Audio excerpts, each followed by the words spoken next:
এই টাকা ভাই। আচ্ছা আমরা আজকে যাচ্ছি নৌকা মানে নদীতে যাচ্ছি নৌকা ভ্রমণ করতে। তো আমার বন্ধুর কাছে চাইলাম টাকা দে বন্ধু, তুমি ওই চানাচুর মুড়ি কেনার কিছু টাকা দেন। মানি ব্যাগটা এত বড়টা মানি ব্যাগ বের করেছে, মনে করলাম যে 1000 টাকার নোট দেবে। 1 ভাই 2 3 ভাই 40 টাকা দিয়েছি মানি ব্যাগের ভিতরে কিছু নাই। তাহলে কি আপনারা ভাইয়ের গেটআপটা দেখেন, মানুষের গেটআপ দেখেন। 40 টাকা দিয়েছে, তার ভিতরে টাকা একটা সেরা আছে। টাকাগুলো দেয়, এই যে টাকাগুলো তো আমি তৈরি করি না, সরকারের টাকা। যে বাবা মনে হয় কি যে বাসায় ফেলানো ছিল, আর আমি ফোন দিছি বাসার থেকে তুলে তুলে নিয়ে আইছি চাইকার নাই। যে আমরা মুড়ি কড়াই করতেছি, ওখানে পাটালি রয়েছে, গুড় আছে, গুড় পাটালি নেওয়া যায়। আমাদের গুড়ের টাকা দিচ্ছে রাতুল ভাই। ভাই যাচ্ছে নৌকায় করতে, কিনছে মুড়ি। মুড়ির সাথে তো বেশিরভাগ মানুষ খায় চানাচুর, কিন্তু আমরা নিচ্ছি হচ্ছে গুড় দিয়ে খাবো হচ্ছে মুড়ি। আজকে একটা অন্যরকম ভাই ভাই তাদের কোটি কোটি টাকার মালিক দেন, কোটি কোটি টাকার মালিক, কিন্তু ভাব নাই যে গরিব। আমরা এই টাকার বান্ডেল নিয়ে ঘুরি, খাওয়া আওয়াজ দিই না।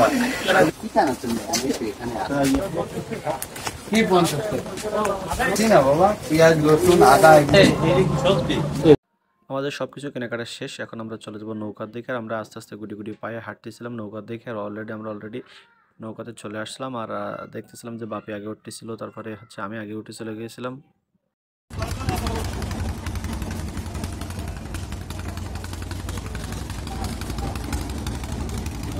আমাদের যাত্রা শুরু হলো এবং আমরা সবাই নৌকাতে চলে আসলাম। আর আস্তে আস্তে আমরা সামনের দিকে আগাচ্ছিলাম, দেখতেছিলাম যে আসলে সামনের ভিউটা কেমন। তবে সত্যি কথা বলতে কি, ওই দিন ওয়েদার অনেক খারাপ ছিল, বৃষ্টি হচ্ছিল।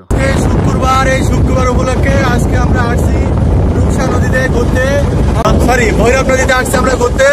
এই যে বন্ধু রাতুল, সে আজকে আমাদের অসংখ্য ধন্যবাদ আজকের এই সুন্দর মুহূর্তটাকে উপভোগ করার। আমরা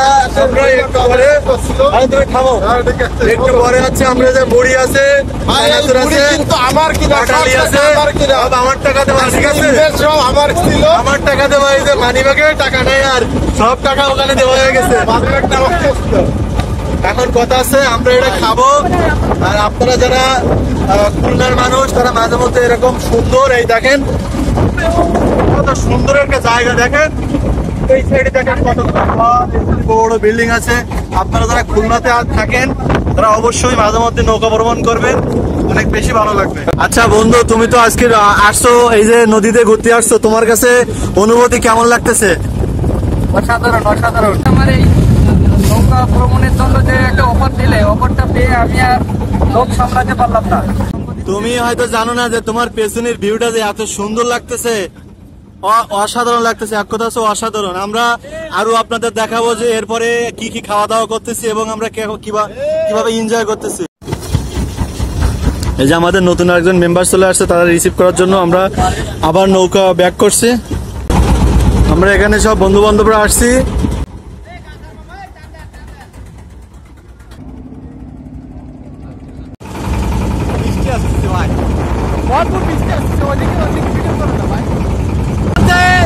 বৃষ্টি চলে আসছে, আমরা এখন এই বৃষ্টিতে ভিজে ভিডিও করবো। দেখতে পাচ্ছেন পেছনে বড় বড় জাহাজ আছে, এই জাহাজের এখানে আমরা এখন আশ্রয় নিতে যাচ্ছি।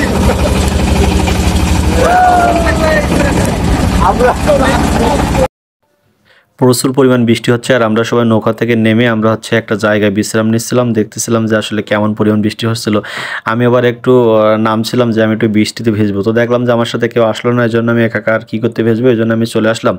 তারপরে দেখতে পাচ্ছিলাম যে নদীতে কি পরিমাণ বৃষ্টি হচ্ছিল। আসলে আপনারা যারা খুলনায় ছিলেন তারা হয়তো অবশ্যই জানতে পারেন যে শুক্রবার দিনে প্রচুর পরিমাণ বৃষ্টি হয়েছে। তো এরপরে আমরা একটা জায়গায় বসে সবাই বসেছিলাম। তারপরে আমার এক বন্ধু বাদাম নিয়ে আসছিল, তো বাদাম খাচ্ছিলাম। আর দেখতে পাচ্ছেন যে আমরা একটা জায়গায় ছিলাম দেখতেছিলাম সেখান থেকে হচ্ছে নদীটা এবং হচ্ছে রাস্তাটা দেখা যাচ্ছিল যে কী পরিমাণ বৃষ্টি হচ্ছে। আপনারা যারা খুলনাতে আছেন তারা অবশ্যই এরকম সুন্দর এই যে বিষয়টা উপভোগ করতে পারবেন, এবং যারা এখনও পর্যন্ত নৌকা ভ্রমণ করেন না তারা করবেন, অনেক বেশি ভালো লাগবে। আর আমি এখানে হচ্ছে নৌকালার নাম্বার দিয়ে দেবো, আপনারা যদি চান তাহলে যোগাযোগ করতে পারেন। আমাদের কাছ থেকে অনেক স্বল্প খরচে হচ্ছে আমরা নৌকা ভ্রমণ করছিলাম, আর আমাদের কাছে এটা অনেক ভালো লাগছে। আর আপনারা কারা কারা নৌকা ভ্রমণ করছেন অবশ্যই কমেন্ট করবেন। বৃষ্টির পরে এই পরিস্থিতিতে আসি, একটু পর আবার নৌকায় যাবো, মানে নেশা মোটেই মরে নাই। এখন আবার যাবো বৃষ্টির পরে। আমাকে এক বন্ধু এই যে বৃষ্টিতে ভেজে ভেজে বাদাম কিনে দিয়েছে, বাদাম খাচ্ছি। এখন আমরা আবার মিশনে যাবো, আবার নৌকায় উঠবো। মুড়ির টুপলা আছে বৃষ্টির কারণে, আবার যাবো, তারপরে আবার মুড়ির টুপলা খাবো। সবচেয়ে মজার বিষয় হচ্ছে আমরা অর্ধেক ঘুরতে ঘুরতেই বৃষ্টি পড়ছে, অলরেডি সবাই অর্ধেক ভিজার হয়ে গেছে। এই অবস্থায় আমরা আবার আমাদের সেই ময়ূরপঙ্খীতে উঠবো। কালা পাখি আমি জানো কি বসন্তকালে তোমায় দেখতে পারি। আপনারাও চাইলে কিছু বন্ধু বান্ধব মিলে এরকম একটা নৌকা ট্যুর দিতে পারেন, হবে খুবই ভালো লাগবে। আমাদের কাছে খুবই ভালো লাগছিল, যেহেতু আমরা 6 জন ছিলাম, আমরা সবাই মিলে প্ল্যানিং করছিলাম যে আমরা একটা নদীতে একটু ভ্রমণ করব। তো আমাদের কাছে এই জিনিসটা খুবই ভালো লাগছে যে শহরে তো বিভিন্ন জায়গায় ঘোরাঘুরি করছে, তবে একটু নদী ভ্রমণ করে দিয়ে কেমন লাগে। আপনারা অনেকেই হয়তো ঘোরাঘুরি করছেন, অনেকেই করেন না, কারা কারা ঘুরছেন অবশ্যই কমেন্ট করে জানাবেন কেমন লাগে। আর যারা যারা এখনো পর্যন্ত আসেন না তারা ট্রাই করুন, অবশ্যই ভালো লাগবে, এটা আমার বিশ্বাস। পুরীর সাথে পাটালি দিয়ে খাচ্ছে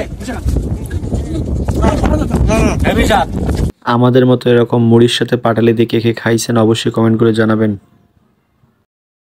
আমরা নেভি চেকপোস্টের অপর মানে সাইডে আপনারা যারা তো 7 নম্বর ঘাট থেকে ঘোরাঘুরি করছেন তারা হয়তো চিনবেন। আমরা একটা এলাকা দেখতে পাচ্ছিলাম, এলাকাটা অনেক সুন্দর ছিল। আমরা সবাই নামছিলাম, নামার পরে সবাই একটু ঘোরাঘুরি করতেছিলাম, একটু ছবি টবি তুলতেছিলাম। আর এই যে কিছু বাচ্চা ছেলেবেলে আসছিল দেখতেছিলাম, আঙ্কেল নিয়ে আসছিল ঘোরানোর জন্য। তো আঙ্কেল বললো কি যে বাবা আমাদের একটু ঘোরাতে নিয়ে চলো। তো আমরা বললাম চলেন, যেহেতু আমরা ঘোরাঘুরি করতেছি আপনারাও করতে পারেন। তারপরে হচ্ছে ওদের নিয়ে আসছিলাম, তারপর ওদের হচ্ছে নৌকাতে তুলছিলাম, আর আমি হচ্ছে মুড়ি দিচ্ছিলাম যে বাবারা তোমরা খাও। তা অনেকে বলছিল খাবে, অনেকে বলতেছে খাবে না। এই জিনিসটা আমার কাছে খুবই ভালো লাগছে যে সবাই একসাথে এনজয় করতেছে, সবাই একসাথে খাওয়া দাওয়া করতে পারতেছে। আমার কাছে এটা খুবই ভালো লাগছে। আপনারা যারা আসেন না তারা অবশ্যই আসবেন, নদীপথে সবসময় বেশি ভালো লাগে। আর সব থেকে বেশি ভালো লাগতেছিল এখানে যে বিষয়গুলো, যেগুলো হচ্ছে শুক্রবার দিন দেখতেছিলাম, সব একটা করে ছেলে একটা করে মেয়ে দেখতেছিলাম নৌকা ভাড়া করে নিয়ে এরা কাফেলটা ঘোরাঘুরি করছিল, আমাদের কাছে খুবই ভালো লাগছে। আর আমরা সবাই একটু নৌকার মাথায় দাঁড়িয়ে দাঁড়িয়ে একটু ভাব নিচ্ছিলাম যে কার কেমন লাগে। তো অবশ্যই কমেন্ট করে জানাবেন যে কার স্টাইলটা সব থেকে বেশি ভালো লাগছে। আর আপনারা যারা এখন আসেন না তারা আসবেন, অবশ্যই বলবো আসবেন, তাদের ভালো লাগবে। আমার কাছে বেসিক্যালি খুবই ভালো লাগছে, কারণ আমরা সবসময় তো শহরে বিভিন্ন জায়গায় ঘোরাঘুরি করি, কিন্তু খুব নদীপথে খুব কম মানুষই ঘোরাঘুরি করে, কারণ অনেকে বেশি ভয় লাগে যে সাঁতার জানে না। এখানে ভয়ের কিছু নেই, মাঝি আছে। আর আপনারা অবশ্যই নৌকাতে থাকবেন, বেশি লাফালাফি করবেন না, তাহলে কোনো প্রকার সমস্যা হবে না। ভিডিওটা কেমন লাগছে অবশ্যই কমেন্ট করে জানাবেন, যদি ভালো লাগে তাহলে অবশ্যই শেয়ার করবেন, আমাদের সাপোর্ট করবেন। কমেন্ট করে জানাবেন যে কারা কারা আসছেন, কারা কারা আসেন নাই, আর কারা কারা আসতে চান। ঠিক আছে, তো এই ছিল ভিডিওটা, আর বেশি কথা বলবো না। আপনারা সবাই ভালো থাকবেন, সুস্থ থাকবেন, দেখা হচ্ছে নতুন কোনো ভিডিওতে। সবাই সুস্থতা কামনা করছি, আল্লাহ হাফেজ।